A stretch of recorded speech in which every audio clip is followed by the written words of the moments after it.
Boa noite, meus irmãos. Depois de alguma ausência, é bom estarmos novamente juntos aqui no Pulsar do Coração para servirmos a Deus e trazer-vos uma palavra de edificação, de ensino, de exortação também. Confesso que já tinha saudades de ter esta oportunidade. E creio que aquilo que Deus colocou no meu coração será de bênção para todos nós, porque eu irei falar a palavra de Deus e a palavra de Deus é algo que edifica as nossas vidas.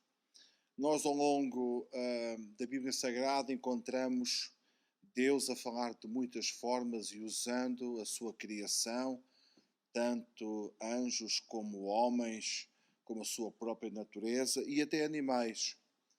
Deus usou porque tudo o que está escrito é para nosso ensino. E eu trouxe-vos um tema que tem a ver com as vacas filisteias e as lições que elas nos podem transmitir e creio que iremos ser edificados com aquilo que o Senhor nos irá ensinar, nos irá trazer e irá falar. É bom contextualizarmos o episódio. Ele encontra-se no primeiro livro de Samuel, no capítulo 5, verso 1 até o verso 12, e depois mais a seguir nós iremos continuar pelo capítulo 6, os primeiros 9 versículos. Então diz assim a palavra de Deus, 1 de Samuel, capítulo 5, verso 1 até o verso 12. Os filisteus tomaram a arca de Deus e levaram de Ebenezer a Asdod. E tomaram os filisteus a arca de Deus e a meteram na casa de Dagon junto a este. Levantando-se, porém, de madrugada os de Asdod, no dia seguinte, eis que estava caído Dagon com o rosto em terra, diante da arca do Senhor. Tomaram-no e tornaram a pô-lo no seu lugar. Levantando-se de madrugada, no dia seguinte, eis que Dagon jazia caído de bruços diante da arca do Senhor. A cabeça de Dagon e as duas mãos estavam cortadas sobre o limiar. Dele ficara apenas o tronco. Por isso os sacerdotes de Dagon e todos os que entram no templo não lhe pisam limiar em Asdod até ao dia de hoje. Porém a mão do Senhor castigou duramente os de Asdod e os assolou e os feriu de tumores, tanto em Asdod como no seu território. Vendo os homens de Asdod que assim era, disseram: não fique conosco a arca de Deus de Israel, pois a sua mão é dura sobre nós e sobre Dagon, nosso Deus. Pelo que enviaram mensageiros e congregaram a si todos os príncipes dos filisteus e disseram: que faremos da arca do Deus de Israel? Responderam: seja levada a arca do Deus de Israel até Gate, e depois de cidade em cidade, e a levaram até Gate. Depois de a terem levado, a mão do Senhor foi contra aquela cidade com muito grande terror, pois feriu os homens daquela cidade, e desde o pequeno até ao grande, e lhes nasceram tumores. Então enviaram a arca de Deus a Ecrom. Sucedeu, porém, que, em lá chegando, os ecronitas exclamaram, dizendo: transportaram até nós a arca de Deus de Israel para nos matarem, a nós e ao nosso povo. Então enviaram mensageiros e congregaram a todos os príncipes dos filisteus e disseram: devolvei a arca de Deus de Israel e torne para o seu lugar, para que não mate a nós nem o nosso povo, porque havia terror de morte em toda a cidade e a mão de Deus castigara duramente ali.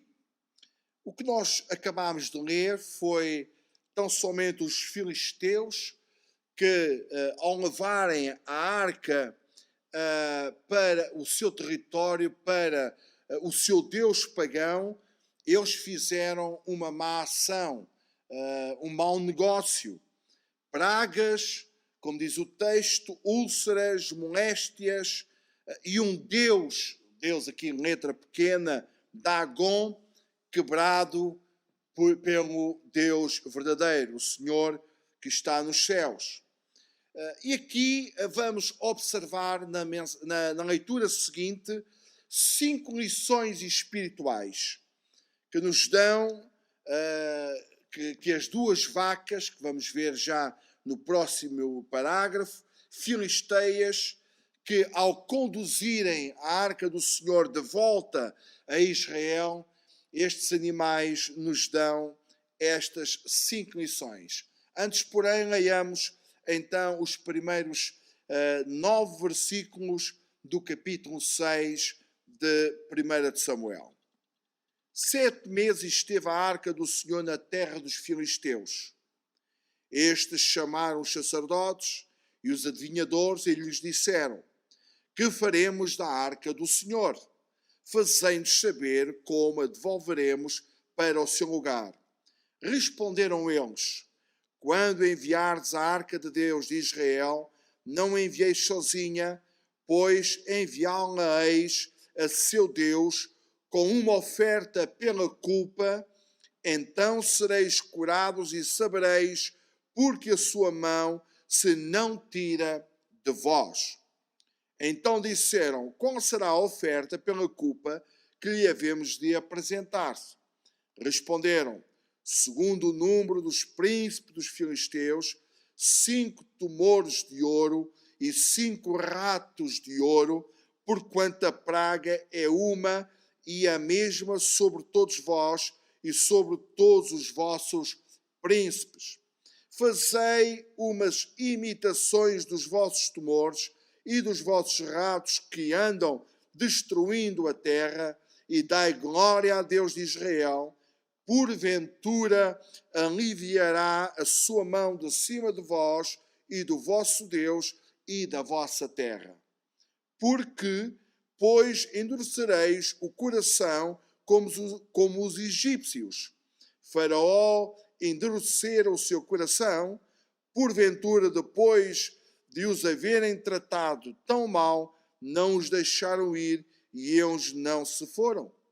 Agora, pois, fazei um carro novo, tomai 2 vacas com crias, sobre as quais não se pôs ainda jugo, e atai-as ao carro seus bezerros, levá-los-eis para casa. Então tomai a arca do Senhor e ponde sobre o carro, e metei num cofre ao seu lado as figuras de ouro que lhe haveis de entregar como oferta pela culpa, e deixai-a ir. Reparai, se subir pelo caminho rumo ao seu território a Bet-Semes, foi ele que nos fez este grande mal, e se não, saberemos que não foi a sua mão que nos feriu, foi casual o que nos sucedeu. Até aqui as leituras extensas que nós lemos, mas importantes para contextualizarmos o que vamos falar. Ainda no verso 10, o próximo versículo, nós vamos encontrar a primeira lição que estas 2 vacas, estes 2 animais nos ensinam. Verso 10. Assim fizeram aqueles homens e tomaram 2 vacas com crias e as ataram ao carro, e os seus bezerros encerraram em casa. E eu gostaria que sublinhassem esta expressão: e os seus bezerros encerraram em casa. Eu aqui encontro, meus irmãos e minhas irmãs, a primeira lição, a lição da renúncia. Estamos perante 2 animais, 2 vacas com as suas crias. e deixarem os seus bezerros em casa, estavam a contrariar os seus instintos animais ou naturais para obedecerem ao Senhor. Nós lemos no verso 9 que há ali uma questão que é levantado: se as vacas tomassem o caminho na direção de Israel, de Bet-Semes, diz lá que o Senhor estaria neste assunto, neste negócio. Mas caso elas fossem por outro caminho, com certeza que aquilo que tinha sucedido aos filisteus tinha sido de uma forma casual. Mas não, o que nós vamos ver é que elas tomaram mesmo o caminho correto, e isso está um pouquinho mais à frente. Mas aqui encontramos duas progenitoras, dois animais com crias, que, contrariando os seus instintos naturais, elas obedecem ao Criador, elas obedecem a Deus. Então estamos perante o quê? Aquilo que eu chamei a lição da renúncia. E a renúncia é um imperativo de Deus para a nossa vida. Não é algo facultativo. Não é algo que devemos observar se nos dá jeito ou se, na verdade, temos tempo. Não. A renúncia, ela deve ser um estilo de vida em cada um de nós.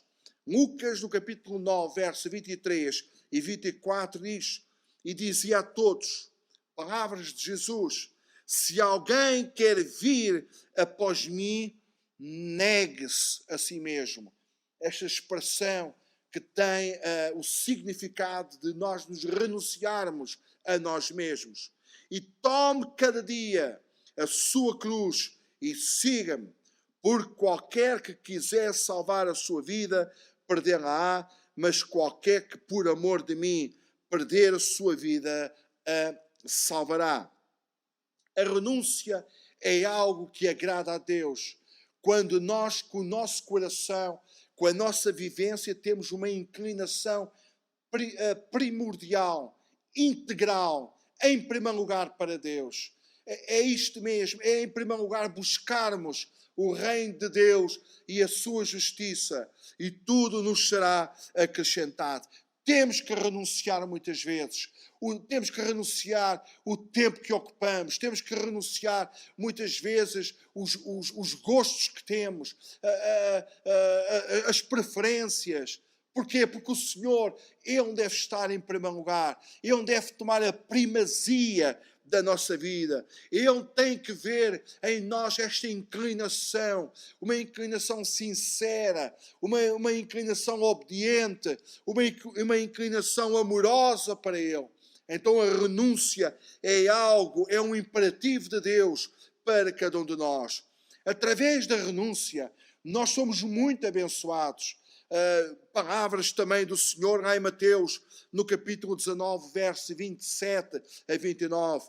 Aqui o discípulo pergunta, Pedro disse-lhe, eis que nós deixamos tudo, nós renunciamos a tudo, nós deixamos os barcos, nós deixamos as redes, nós deixamos, os nossos negócios, nós deixamos a nossa fonte de subsistência, nós deixamos tudo para te seguir. Que receberemos? Palavras do Senhor. E todo aquele que tiver deixado casas, ou irmãos, ou mães, ou pai, ou mãe, ou mulher, ou filhos, ou terras, por amor, por meu nome, receberá 100 vezes tanto e herdará a vida eterna. Meus irmãos, eu quero vos esclarecer. Nós estamos aqui a falar de uma renúncia aqui literal em relação ao pai, em relação aos filhos, mas o nosso coração, a inclinação, quem deve tomar a primazia da nossa vida é Deus. Porque o pai, a mãe, os filhos, a casa, os negócios, as coisas podem podem, com certeza, na nossa humanidade, tomarem a primazia da nossa vida. Mas aquilo que Deus nos pede é que nós nos foquemos primeiramente nele. Ouça, a minha vida com a minha família é mais abençoada na medida em que eu coloco Deus em primeiro lugar, no centro de todas as coisas. A minha vida é mais abençoada desde que eu procure em primeiro lugar estar na relação com Ele, estar na intimidade com Ele, estar no estudo da sua revelação para a nossa vida. Porque quando nós amamos os nossos com o amor de Deus, tudo é diferente. Então é importante percebermos que, para além de ser um imperativo de Deus, a renúncia é um requisito para as bênçãos do Senhor. A renúncia é crucificarmos o nosso velho homem, aquela pessoa, aquela personalidade, aquela pessoa que outrora foi mortificada pelo Evangelho, pelo sangue de Cristo, em que aquilo que era velho passou e tudo se fez novo. Muitas vezes este velho homem quer ressuscitar. Muitas vezes este velho homem quer tomar a primazia da nossa vida. Mas a renúncia é isto mesmo, é nós crucificarmos aquilo que outrora foi morto, foi aniquilado pelo poder do sangue do Senhor. Paulo diz aos Gálatas, no capítulo 2, verso 20, já estou crucificado com Cristo e vivo, não mais eu. Veja aqui o sentido. Claro que Paulo vivia, tinha a sua própria vida, mas estava impregnado pela vida de Cristo. Estava absorvido pelo Evangelho, por servir ao Senhor, o seu estilo de vida era Cristo. E ele tinha, com certeza, influência em todas as suas palavras, em todas as suas ações, em todo o seu pensamento. Tudo estava sujeito. Diz, e vivo não mais eu, mas Cristo vive em mim.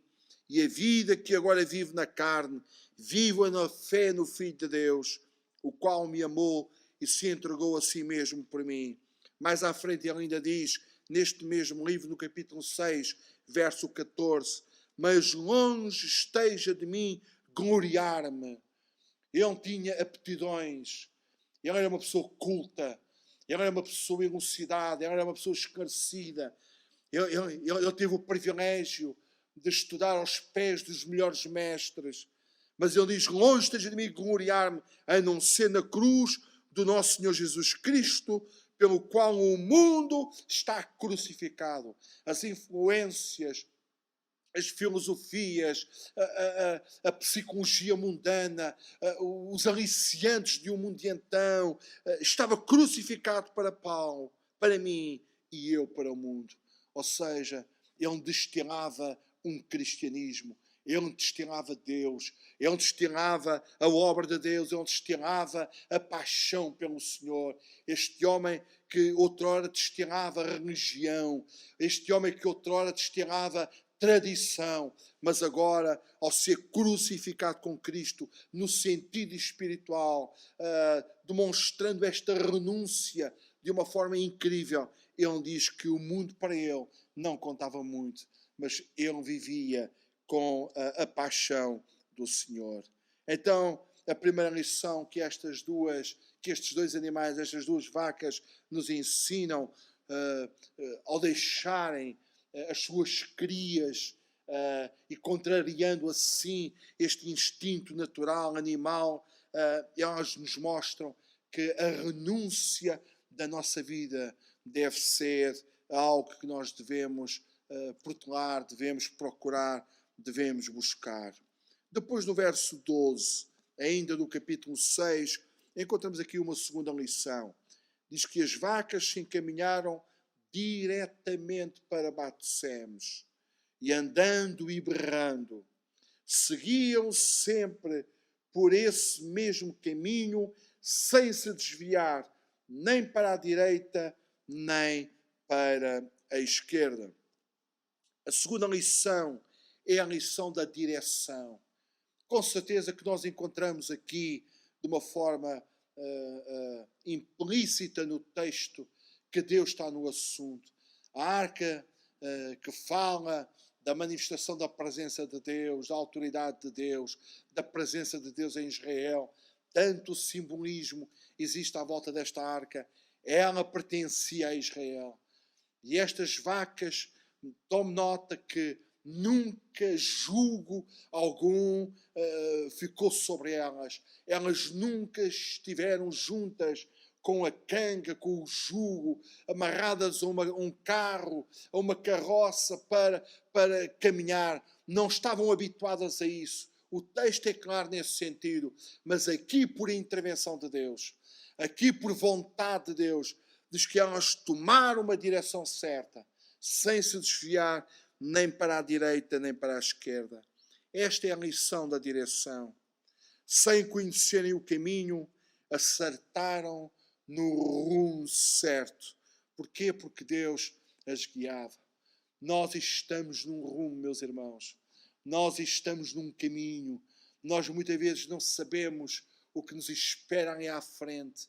Mas nós só precisamos estar debaixo da influência de Deus. Precisamos estar debaixo da direção de Deus para caminharmos no sentido certo. Hoje há tantas formas e tantos ventos que concorrem contra a nossa fé, tentando nos levar e nos desviar do rumo. Mas nós temos aqui a bússola. Nós precisamos entender a vontade de Deus para a nossa vida. Nós precisamos entender o quanto Deus quer nos dirigir até chegarmos ao fim da nossa carreira. Não podemos vacilar, não podemos se desviar.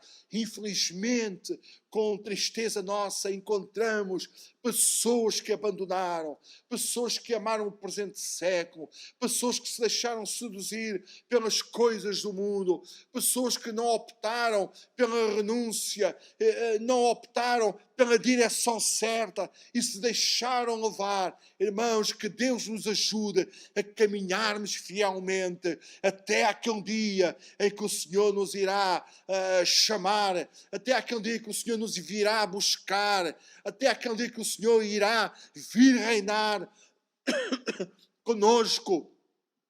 Que nós possamos entender na sua palavra que há uma direção certa. E estes animais nos mostram isto mesmo. Deus sempre foi, sempre é e sempre será o guia do seu povo. O salmista diz no Salmo 73, verso 24, guiar-me-ás com o teu conselho e depois me receberás em glória. O Senhor nos quer guiar. Vejamos que animais irracionais, eles foram obedientes à vontade de Deus, à vontade soberana do Senhor.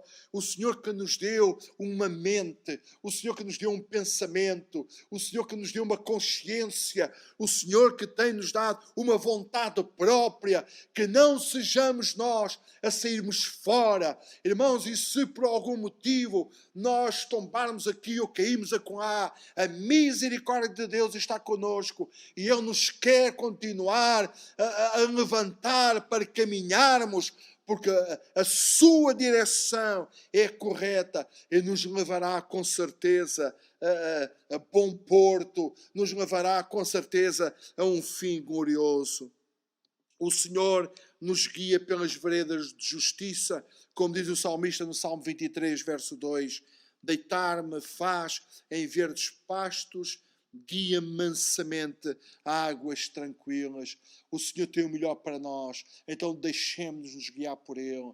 Ele guia-nos através da revelação da sua palavra. Ele guia-nos, irmãos, através dos ministérios dos servos e das servas de Deus. Ele guia-nos através da natureza, das circunstâncias. Ele guia-nos através do Espírito Santo no nosso coração. Tantas são as formas de Deus nos guiar, que nós tenhamos ouvidos atentos e que a nossa vontade esteja submetida, esteja inteiramente entregue à vontade do Senhor para sermos guiados de uma forma correta. Ele nos guia, como eu dizia, pelo seu Espírito. João 16, 13. Mas quando vier aquele Espírito da verdade, Ele vos guiará em toda a verdade, porque não falará de si mesmo, mas dirá tudo o que tiver ouvido e vos anunciará. Queremos, irmãos, entender a verdade? Queremos perceber a verdade? Queremos entender a palavra de Deus? Temos o Espírito que revela e que ministra a cada um de nós e nos guia, como diz o texto, em toda a verdade. Então já vimos a lição da renúncia. Vimos agora mesmo a lição da direção. No verso 8 encontramos a lição da renovação. Leia comigo o verso 8 novamente. Então tomai a arca do Senhor e pondo-a sobre o carro e metei num cofre ao seu lado as figuras de ouro que lhes haveis de entregar como oferta pela culpa e deixai-a ir. De facto, meus irmãos, a arca não era leve. Aquelas vacas estavam sobrecarregadas, não somente com o peso da arca, mas também com o peso do carro. Elas não paravam, diz que elas caminhavam e berravam, não desanimaram, não desistiram de maneira alguma, mas com firmeza. Elas levaram o seu peso, a sua carga, a sua tarefa. Volto a frisar, vacas que não estavam habituadas a terem uma carroça, um carro nos seus lombos, com canga, de maneira nenhuma elas estavam habituadas a este trabalho, nem tão pouco estavam habituadas a estarem juntas a fazer, a desempenhar esta tarefa. Mas apesar de toda esta sintonia, apesar de toda esta direção correta, elas tinham peso em cima e tinham que puxar este mesmo peso. Isto fala-nos da lição da renovação. É possível nós caminharmos, é possível nós andarmos uma vida na casa de Deus, nos caminhos de Deus, e a nossa vida ser renovada. Não nos cansemos, irmãos, de pertencermos ao Senhor. Não nos cansemos de servir ao Senhor. Não nos cansemos de procurar a casa do Senhor. Não nos cansemos de ler a palavra do Senhor. Não nos cansemos de ouvir do Senhor. Ainda esta tarde vi um pequeno post que creio que o pastor Carlitos colocou no Facebook, de um grande servo de Deus que diz que leu ao longo da sua vida 200 vezes a Bíblia Sagrada e ainda teve tempo a cuidar não sei quantas mil crianças.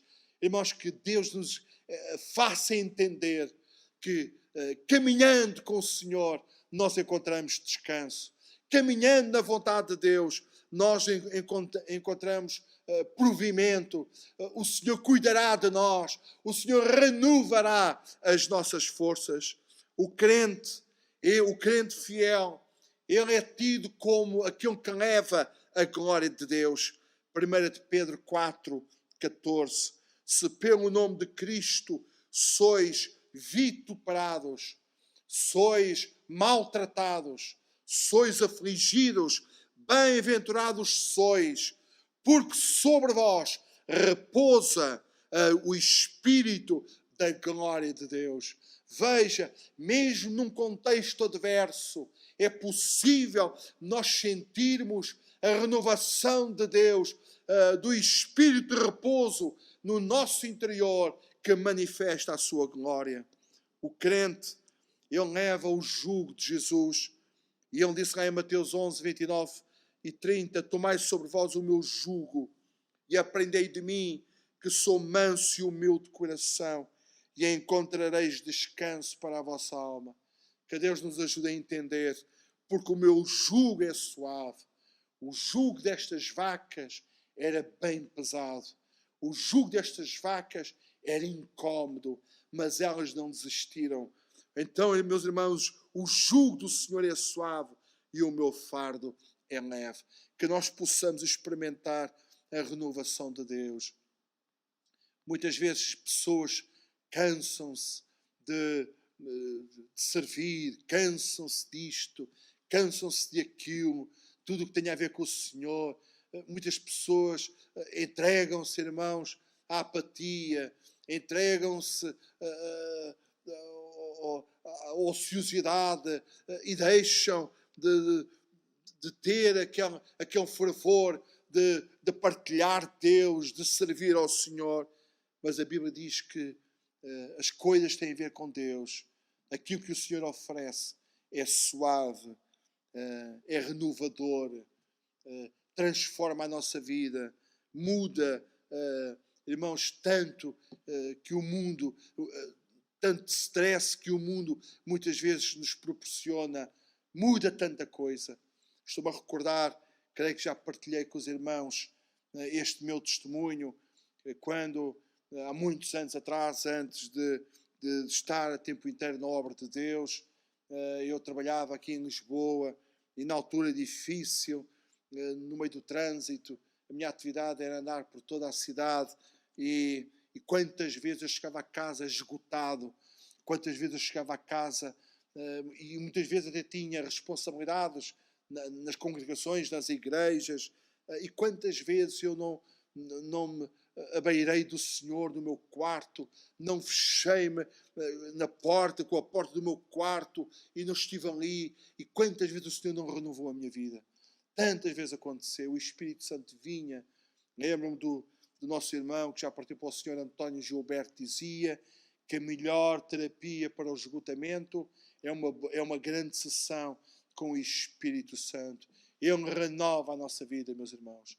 Ele renova as nossas forças, renova o nosso ânimo, renova a nossa mente, renova o nosso coração. O Senhor é maravilhoso, o Senhor é bom. O crente fiel, ele com certeza toma um jugo suave do Senhor. Ele leva consigo o peso da glória. Não é o peso do pecado, irmãos. Não é o peso da maldade. É o peso de uma vida transformada. E isto é libertador. Segundo aos Coríntios 4:17. Porque a nossa leve e momentânea tribulação produz para nós um peso eterno de glória muito excelente. Há um contraste. No mundo teremos aflições, mas o Senhor está connosco, que Ele vence o mundo. É verdade, eu também já fui cometido desta pandemia, como saberão, e desde já agradeço muitas orações que foram feitas em meu favor. Mas quantas vezes no meu leito de enfermidade, e foram 3 semanas praticamente de cama, eu não pude pensar, não pude meditar no Senhor. Durante esse tempo, uma das coisas que eu vi e que foi de bálsamo para a minha vida, uma série da televisão que tinha a ver com os tempos em que Jesus andou nesta vida. Isto encheu tanto o meu coração. Muitas vezes até me esquecia da minha própria situação. Porquê, meus irmãos? Porque em qualquer circunstância, quando nós estamos sintonizados com o Senhor, Ele renova. E estas vaquinhas, elas dão-nos este exemplo, do exemplo da renovação. Mas há o exemplo também do testemunho. Aqui não é tanto a lição que estes animais nos transmitem, mas é pela ação deles que aqueles homens lá em Bet-Semes, no capítulo 6, verso 13, que diz: andavam os de Bet-Semes fazendo a cega do trigo no vale, e levantando os olhos viram a arca e veja, vendo-a, se alegraram. Ou seja, há aqui uma lição de alegria, há aqui uma lição de um testemunho diferente. Israel estava familiarizado com a importância da arca. Israel estava familiarizado com aquilo que tinha acontecido. E quando eles veem a arca do Senhor, é como se nos nossos dias nós estivéssemos num lugar e a presença de Deus se fazia notório, se fazia sentir de uma forma notória, de uma forma impactante. Com certeza, quando isto acontece, ou na nossa vida pessoal, devocional, ou no seio da congregação, há alegria. Quando a unção de Deus vem, irmãos, há alegria. Quando há batismos com o Espírito Santo, há alegria. Quando há dons a manifestarem-se na igreja, há alegria. Quando Deus se manifesta, há alegria. E estes homens, diz que eles se alegraram vendo a arca do Senhor. Estes trabalhadores do campo de Bet-Semes, ao verem a arca, muito se alegraram. Irmãos, e esta é a nossa questão. Estamos nós a levar a alegria por onde passamos? Se nós temos em nós a presença, se temos a arca do Senhor em nós, se temos a presença de Deus, estamos nós, por onde passamos, a levar alegria às pessoas, ou entramos muitas vezes, irmãos, neste espírito pandémico, neste espírito de preocupação, neste espírito de saturação em que as pessoas estão, ou temos nós uma mensagem diferente, uma mensagem transformadora, uma mensagem poderosa, uma mensagem de esperança, uma mensagem dizendo às pessoas, mesmo que nós possamos passar por aquilo que elas passam, irmãos, existe a presença de Deus, existe a alegria do Senhor, porque esta alegria, esta presença não está condicionada às circunstâncias, de modo algum. Paulo dizia lá na prisão à igreja de Filipos, irmãos, alegrai-vos no Senhor. Outra vez vos digo, alegrai-vos no Senhor. E era um homem tão sofrido e estava a pagar pela sua ousadia e pelo seu ministério. Pergunto eu, estamos nós a levar a alegria por onde passamos? No segundo livro dos Reis, no capítulo 4, verso 9. E ela disse ao seu marido, a esta mulher, eis que tenho observado que este que passa sempre nós é um santo homem de Deus. Que a mulher notava que o profeta, se calhar não sabia o nome dele, se calhar não conhecia, mas ela, pelo seu porte, pela sua postura, ela se via diferença neste homem. Estamos nós, irmãos, a trazer a bênção por onde passamos. Os outros veem a bênção de Deus na nossa vida. Os outros veem a alegria do Senhor na nossa vida. O salmista no Salmo 84, versos 5 e 6. Bem-aventurado o homem cuja força está em ti, em cujo coração estão os caminhos aplanados, o qual, passando pelo vão da Baca, faz dele uma fonte, a chuva também enche os tanques. Bem-aventurado o homem cuja força está em ti. Irmãos, nós temos palavras abençoadoras. A nossa vida deve ser uma vida de fortaleza. A nossa vida deve ser uma vida de testemunho, uma vida impactante, uma vida que destila a presença de Deus nos demais.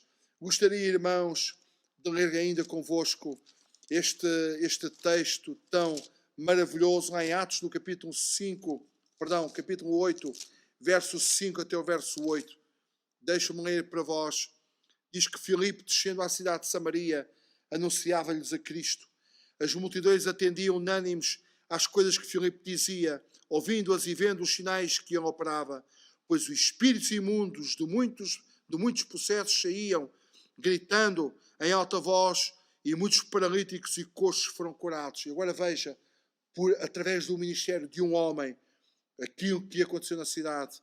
E houve grande alegria naquela cidade. O salvo em Cristo leva a alegria por onde passa. Irmãos, e a história destas vaquinhas que levaram a arca e aqueles Bet-Semes ao olhar alegraram-se, nos mostra esta lição tão preciosa, a lição do testemunho. E por fim, irmãos, a lição do sacrifício. Verso 14 do nosso texto lá no primeiro livro de Samuel 6,14, diz a palavra de Deus: o carro veio ao campo de Josué, o Bet-Semita, e parou ali onde havia uma grande pedra. Fenderam a madeira do carro e ofereceram as vacas ao Senhor em holocausto. Não só levaram a arca, mas também foram sacrificadas. O que é que isto nos mostra, meus irmãos? Ofereçamos sempre o nosso corpo em sacrifício vivo ao Senhor. Romanos 12:1. Rogo-vos, pois, irmãos, pela compaixão de Deus, que apresenteis o vosso corpo em sacrifício vivo, santo e agradável a Deus, que é o vosso culto racional. O Senhor deu o melhor, irmãos. E vamos ver já de seguida um texto de um servo de Deus que achava que aquilo que tinha que ser feito, devia de ser feito sacrificialmente. O Senhor deu-nos o melhor. Irmãos, e o que é que nós estamos a retribuir a Ele? Do nosso tempo, dos nossos dons, das nossas capacidades, dos nossos recursos, irmãos, das nossas habilidades. O que é que nós estamos a dar ao Senhor? Cuidado, irmãos, com o sacrifício reprovável. Há sacrifício que o Senhor não aceita. Malaquias 1:8. Porque quando trazeis animal cego para o sacrifício, não faz mal. E quando ofereceis o coxo ou o enfermo, não faz mal. Ora, apresentam ao teu príncipe. Terá ele agradado em ti? Ou aceitará ele a tua pessoa? Diz o Senhor dos Exércitos. O Senhor não quer. Ele procura verdadeiros adoradores. Ele procura gente que o sirva de forma sacrificial. Ele procura, cá está, irmãos, aqui tem a ver com a renúncia também. O que é que nós colocamos em primeiro lugar na nossa vida?